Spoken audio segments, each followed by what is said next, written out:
تعرفي انك ممكن تمنعي الجريمه قبل ما تتم وتحمي كل اللي انت بتحبيهم؟ وانت تعرف انك ممكن تحمي نفسك من انك تكون مرتكب جريمه في المستقبل؟ طب احنا عايزين نعرف اصلا هو المجرم ده بيتولد شخص شرير كده ولا في حاجه بتخليه شرير؟ طيب هو في زرار ممكن ندوس عليه نخليه بدل ما هو شخص مؤذي نخليه شخص مفيد؟ وهل الحل ان احنا نجمع المجرمين دول ونحطهم في السجن ونبعدهم بعيد؟ طيب هو ده مش هيعود بضرر على المجتمع؟ طيب هو ده مش تكلفة اصلا ممكن نقدر نستخدمها في حاجة تانية مفيدة؟ طيب الجريمة ليه انتشرت قوي كده؟ وايه ضرر الجريمة اصلا؟ طيب هي عندنا بس ولا عند الناس والمجتمعات كلها؟ احب اقول لكم ان الجريمة تقريبا هي الشغل الشاغل لكل المجتمعات، حتى المجتمعات الاكثر تقدما. عندكم مثلا امريكا بيحصل فيها اكتر من جريمه كل دقيقه تقريبا او اقل من الدقيقه. طيب احنا محتاجين نعيش في مجتمع امن، ومحتاجين نهيئ لنفسنا بيئه نبقى عايشين فيها مش خايفين، عايشين فيها مرتاحين ومطمنين على اهالينا وعلى نفسنا وعلى اولادنا. كل ده هنعرفه ونتعلمه ونفسره مع بعض عن طريق علم النفس الجنائي. علم النفس الجنائي بيشترك مع القانون في هدف واحد بس، الاثنين هدفهم تقعيد السلوك الاجرامي علشان يقللوا من الجريمه واحده واحده، ويا ريت نحاول بقدر الامكان نوصل لحل ان احنا نلغيها تماما. علم النفس والمتخصصين في علم النفس احنا دورنا نبتدي نعرف النظريات العلميه اللي بتفسر السلوك الاجرامي ونقدر نطبقها، نحاول نفهم السلوك الاجرامي ده بيحصل ليه، ونساعد القانون في انه يفهم ازاي يتم معاقبه الجاني. يلا بينا نفهم مع بعض علم النفس الجنائي بيعمل ايه علشان نقدر نستخدمه مع القانون في اننا نقلل من الجريمه ونمنعها. علم النفس الجنائي زيه زي بقيه مجالات علوم النفس، وظيفته دراسه السلوك الانساني، ولكن علم النفس الجنائي بيركز على دراسه السلوكيات دي في المواقف الجنائيه والمواقف اللي فيها عنف او وقع فيها جريمه، علشان نقدر نفهم ونفسر امتى السلوك ده حصل وحصل ليه وازاي، وايه هي الحاله النفسيه للمجرم اثناء ارتكاب جريمته. ولما نقدر نفهم الكلام ده كله هنقدر نفسر ده حصل ليه، وبالتالي هنقدر نتنبأ بحدوث الجريمه او حدوث الفعل المشابه للموقف ده في مواقف تانية. ولما نقدر نتنبأ بيه فورا اللي هيحصل اننا نقدر نتحكم فيه، وهو عن طريق ان احنا نمنعه. فده اللي احنا كمتخصصين في علم النفس بندرسه عن طريق النظريات اللي العلماء من خلالها بيفسروا لنا السلوك الانساني. بنقدر ندرس كل النظريات دي ونفهمها ونستوعبها، وبالتالي بنقدر نتحكم في حدوث الجريمه في المواقف المشابهه لو احنا موجودين فيها. يعني مثلا لو حد حاول يتعرض لوالدتي وانا عارفه ان السلوك اللي بيحصل قدامي ده سلوك شخص منحرف، وبالتالي سلوك الشخص المنحرف ده هيؤدي لوقوع جريمه ضحيتها هتكون امي مثلا، فكل اللي هعمله من البدايه اني احاول امنع السلوك ده انه يحصل، وهحاول امنع السلوك ده انه يحصل باستخدام القانون. ففي الحاله دي انا قمت بدوري كمتخصصه في علم النفس باستخدام القانون في تقعيد السلوك الإجرامي اللي كان ممكن يحصل ضد والدتي أو ضد حد يخصني. فده اللي بيعمله علم النفس، إن إحنا بنقدر نتنبأ بالسلوكيات الإجرامية اللي ممكن تحصل، وبنحاول بقدر الإمكان نمنعها باستخدام القانون أو باستخدام النظريات العلمية اللي بتخلينا نقدر نعالج سلوكيات المجرم ده ونخليه بدل ما هو شخص مضر في المجتمع بنخليه شخص مفيد وليه أهمية. تعالوا بقى ندخل على النظريات العلمية اللي هشرحها لكم علشان بكل بساطة تقدروا بعد كده تفسروا أي سلوكيات بتحصل قدامكم، وإحنا مع بعض إيدينا في إيد بعض نبتدي نصلح مجتمعنا بإننا نقدر نتنبأ بالجريمة قبل ما تحصل، ونبتدي نستخدم القانون في إننا نتحكم فيها ونمنعها تماما، علشان لما نبتدي نصلح مجتمعاتنا هنبقى في شغلنا وبنمارس أمور حياتنا وإحنا في كامل راحتنا، لأن هنبقى مطمنين على اهالينا وعلى امهاتنا واولادنا. ولكن لو ما وقفناش مع بعض وحاولنا نعالج اللي بيحصل باننا نتصدى لاي فعل اجرامي، للاسف الجريمه هتنتشر اكتر وكلنا هنبقى خايفين على كل اللي بنحبهم. فدورنا ان احنا نصلح اللي بيحصل، واحنا كلنا عارفين ان الله لا يغير ما بقوم حتى يغيروا ما بانفسهم. احنا كمتخصصين في علم النفس دورنا اننا ننشر الوعي ونبتدي نفسره بطريقه بسيطه لدرجه ان كل الافراد اللي في المجتمع يفهموه بكل بساطه. دور القانون انه ينص على قواعد وقوانين كل افراد المجتمع تمشي عليها علشان نقدر ننظم مجتمعاتنا. فكده اتمنى اني اكون قدرت اوصل لكم واشرح لكم بكل بساطه مجال علم النفس الجنائي وتعريفه. تعالوا بقى ندخل على المرحله اللي بعدها، وهي النظريات العلمية المفسرة للسلوك الإجرامي. النظريات العلمية دي فيها نظريات كتير جدا، احنا ما علينا إلا إننا نتقبل كل النظريات دي وكل العلم والعلوم اللي سابوها لنا، اللي ربنا رزقهم بيها علشان يوصل لنا، ونبتدي نستخدمها في إصلاح مجتمعاتنا علشان نحافظ على أمن وسلامة أهالينا. كلنا متفقين على حبنا لأهالينا، ومتفقين على إننا نفسنا نهيئ لهم الوضع الآمن اللي يعيشوا فيه. فعلشان كده احنا مع بعض هنحقق لهم الوضع ده، وهنستخدم كل الادوات اللي ربنا رزقنا بيها، واللي ناقص هنبتدي نطلبه ونبتدي نخترعه مع بعض وننتجه. ده دورنا في الوضع الحالي اللي احنا فيه. فاحنا مع بعض هنمثل قوة كبيرة جدا في خلق بيئة آمنة ووطن آمن لينا ولأولادنا ولأهالينا. يلا بقى ندخل مع بعض في شرح النظريات العلمية المفسرة للسلوك الإجرامي. جاهزين؟ يلا بينا. الحقيقة ان النظريات العلمية المفسرة للسلوك الإجرامي نظريات كتيرة جدا، منها النظريات البيولوجية اللي شايفة ان المجرم بيتولد كده اصلا، ومنها النظريات الاجتماعية اللي بتتكلم على البيئة والمجتمع اللي بيتربى فيه المجرم، ومنها النظريات السلوكية اللي بتتكلم ازاي المجرم بيتعلم، ومنها النظريات النفسية اللي بتتكلم على ان المجرم نفسه هو اللي بتسوقه للموضوع ده. احنا هنشرح ونتكلم عن النظريات دي كلها، بس الحقيقة انا محتاجة اعترف لكم باعتراف، وهو اني هركز على النظريات الاجتماعية وافسرها كويس قوي واديكم امثلة عنها، لان دي النظريات اللي انا وانتوا مع بعض هنبتدي نستخدمها، وهبتدي اطلب انكم تساعدونا في ان احنا نظبط المجتمع ايا كانت البيئة اللي حضرتك عايش فيها او سنك او وضعك. انت كفرد لوحدك تقدر لما تفهم النظريات دي تساعدنا، وايدينا في ايد بعض نبني مجتمع افضل.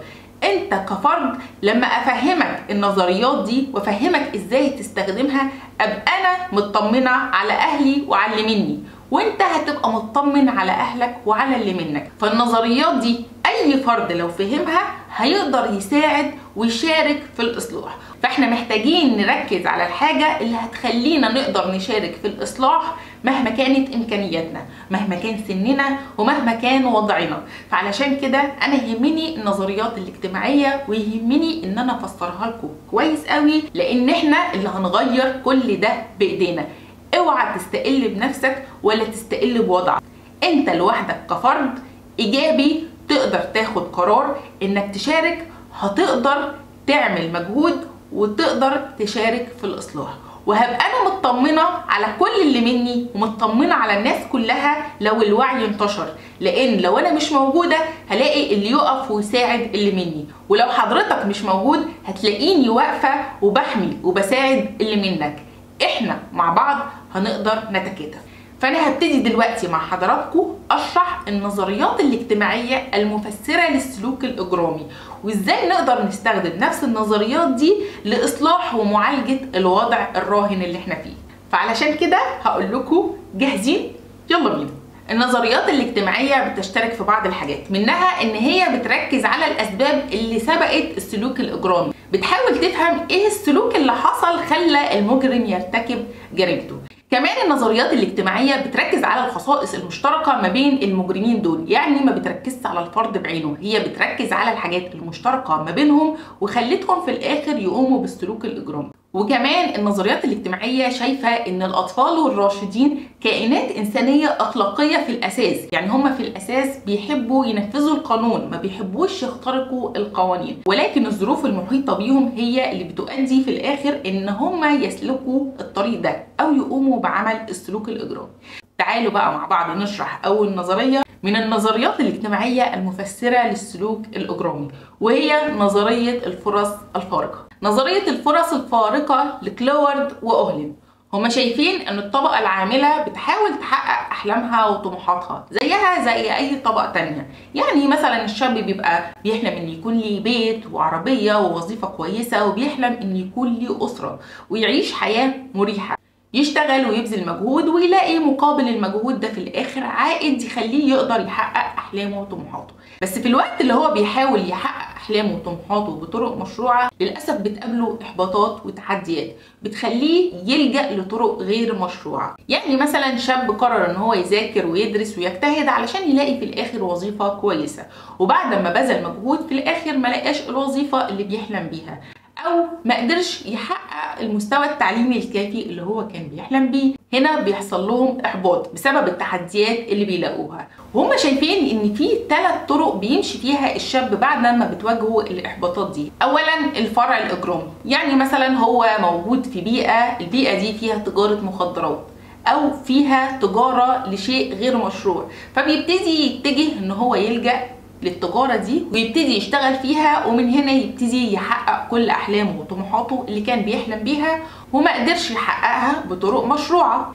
تاني فرع الفرع الصراعي، الشاب من دول يبتدي يحاول يمارس العنف ويبتدي يتخانق ويبتدي يحاول يثبت نفسه بالقوة، خناقات بقى وبلطجة مسك سنج والحاجات اللي احنا بنشوفها والأدوات اللي احنا بقينا نشوفها مؤخرا.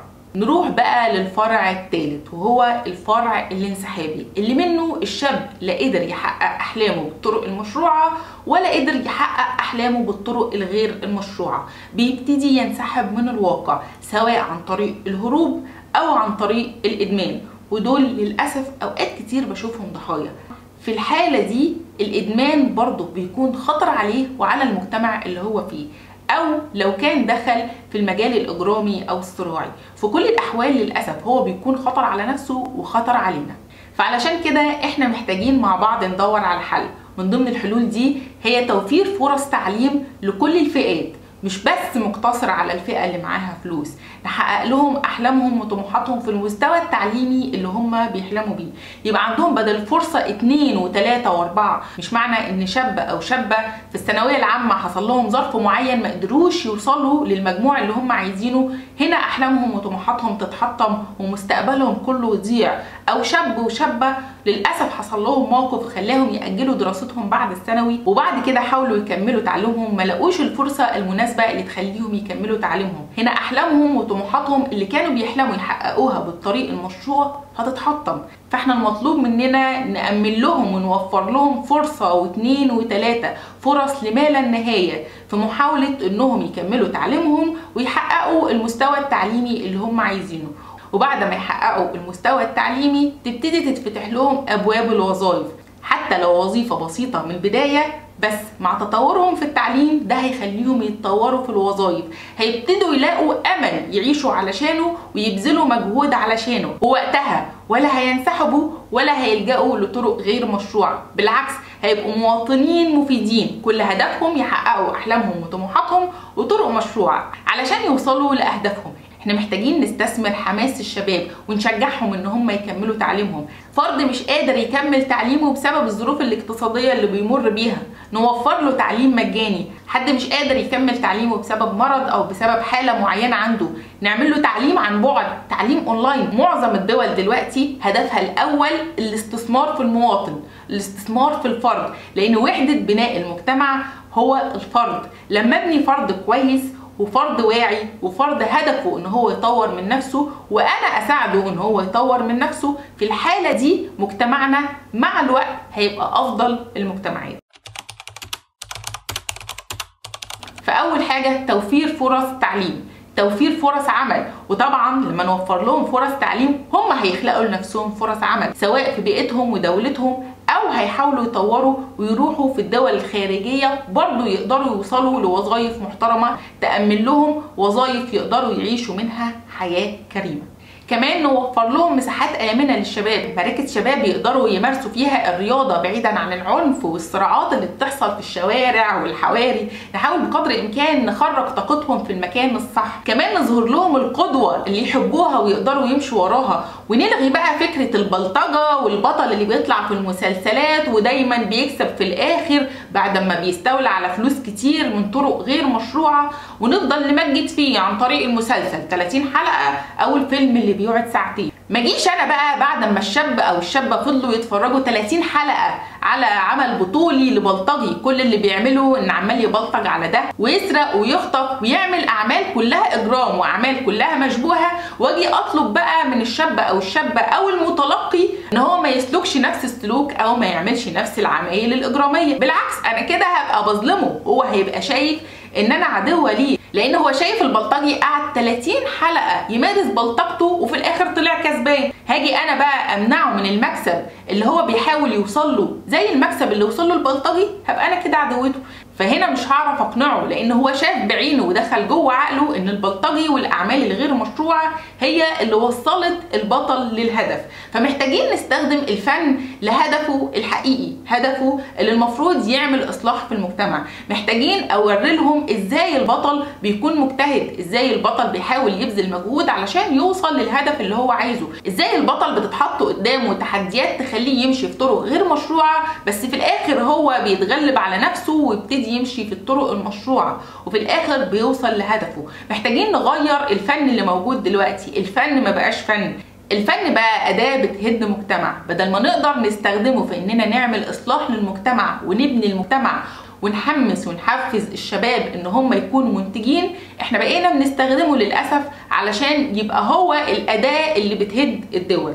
فاحنا محتاجين نرجع الفن المصري تاني كما كان في الاسس والقواعد والعادات الصحيحه. محتاجه اوجه النشاط اللي عند الشباب ده في اتجاه صح علشان انا اقدر استفيد منهم واقدر افيدهم. نقدر ايدينا في ايديهم نبني لهم مجتمع ودوله امنه، نقدر نستخدمهم هم في بناء الوطن اللي هم موجودين فيه. ونصيحه للشباب، لو لقيتوا تحديات قابلتكم ما تحبطوش من اول تحدي، افهموا ان انتوا اقوى من التحديات دي، وافهموا ان الوضع الحالي اللي احنا فيه ربنا مدينا سبل كتيره جدا ومدينا امكانيات ما كانتش موجوده عند الناس اللي قبلنا، فنقدر نستخدم الامكانيات دي ونقدر نطلب العلم.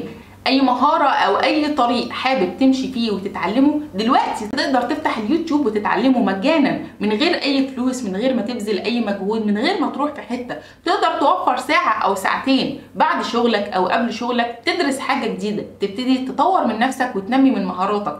هنا ربنا هيعينك في انك توصل للهدف اللي انت عايزه بطريقه مشروعه، ولا هتضر نفسك بعدين ولا تضر مجتمعك ولا تضر غيرك. ندخل بقى على النظريه اللي بعدها، نظريه التفكك الاجتماعي. عايزاكم تصحصحوا لي كده بقى وتركزوا وتفوقوا علشان هنفهم النظريه دي مع بعض كويس قوي، وانا وانتوا هنشترك مع بعض في حلها عن طريق ان انا هشرحها لكم واقول لكم الحل، وانا وانتوا مع بعض هنبتدي ننفذ الحل ده على ارض الواقع. ومعنى ان حضرتك او حضرتك سمعتوا النظريه دي وفهمتوها يبقى دي رساله من ربنا عايزكم انتوا بالذات تقوموا بدور في الموضوع ده. يلا بينا بقى نشرح نظريه التفكك الاجتماعي. نظريه التفكك الاجتماعي العلماء بتوعها شايفين ان الاحياء الفقيره اللي ما فيهاش ترابط دي بيبقى سهل فيها قوي انتشار الجريمه، لان الطفل ما بيلاقيش اللي بيوجهه، ما بيلاقيش اللي يقول له انت رايح فين وجاي منين ولا بتعمل ايه. الطفل بيبقى شايف قدامه الجريمه بتتم على ارض الواقع، زي الاتجار في المخدرات او الاعمال المنافيه للاداب او ايا كانت الجرائم اللي هو بيشوفها قدام عينه، بيشوفها بتحصل طول الوقت ومش لاقي اللي بيفهمه الصح من الغلط. وده عن طريق ان افراد البيئه المحيطه بيه اصلا ما بيكونش ليهم علاقه ببعض، يعني الجيران ما يعرفوش بعض، ما يعرفوش مين طالع مين داخل، مين بيعمل ايه مين ما بيعملش ايه، مفيش اي حد يقول الصح ايه والغلط ايه.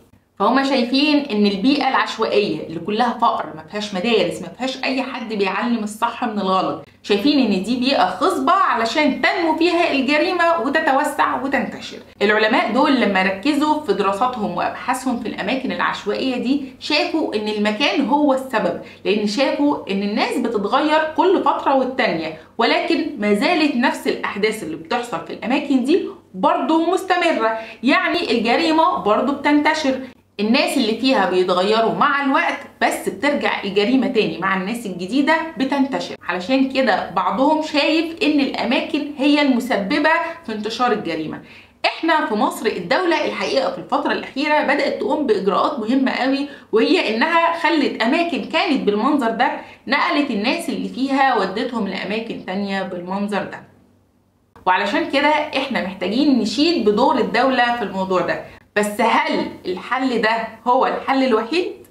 اقول لكم لا، احب اقول لكم ان فئه كبيره جدا من الناس دي لما بتتنقل هنا وبتتحط هنا مفيش اي حاجه في سلوكياتهم بتتغير، لان بالفعل سلوكياتهم اتكونت واتشكلت في المكان الاولاني، فوهم بيتنقلوا من المكان الاولاني بيروحوا المكان التاني برضه سلوكياتهم معاهم، فهتبتدي السلوكيات دي تنتشر مش بس ما بينهم، كمان ما بينهم وما بين الافراد التانيين اللي جم من اماكن مختلفه، وواحده واحده برضه هيبقى بؤره للسلوك الاجرامي زيه وزي المكان التاني. فهنا الحل مش بس مقتصر على اننا ناخدهم من هنا ننقلهم هنا، الحل التاني ان احنا نبتدي ننشر الوعي الديني والوعي الثقافي، نبتدي نفهم الناس دي ان هم احسن وارقى من كده، نبتدي نشوف احتياجاتهم ايه ومتطلباتهم ايه ونبتدي نحاول نلبيها، لان السلوكيات دي محتاجه طرق تانية علشان يتم تعديلها، وواحده واحده هيبتدوا ينسوا السلوكيات القديمه مع تواجدهم في مكان جديد ومع متابعتنا ليهم. هنا احنا هنخلق بيئه امنه، ونبدأ نستخدم الأسرة في زيادة الوعي. الأسرة اللي هنتكلم برضو على شكل التفكك الاجتماعي ما بين الأسرة علشان تهمني جدا. لو قدرنا نبني أسرة كويسة، أسرة متماسكة، صدقوني هتبقى هي الأساس لبناء مجتمع قوي. أسرة كلها قلبها على قلب بعض، هدفها واحد، التفكك الاسري ليه كذا شكل، برضو احنا مع بعض هندور له على حل ونلاقيه وننفذه. الشكل الاولاني وهو ان الزوج والزوجه تم الطلاق ما بينهم والاب ما بقاش موجود.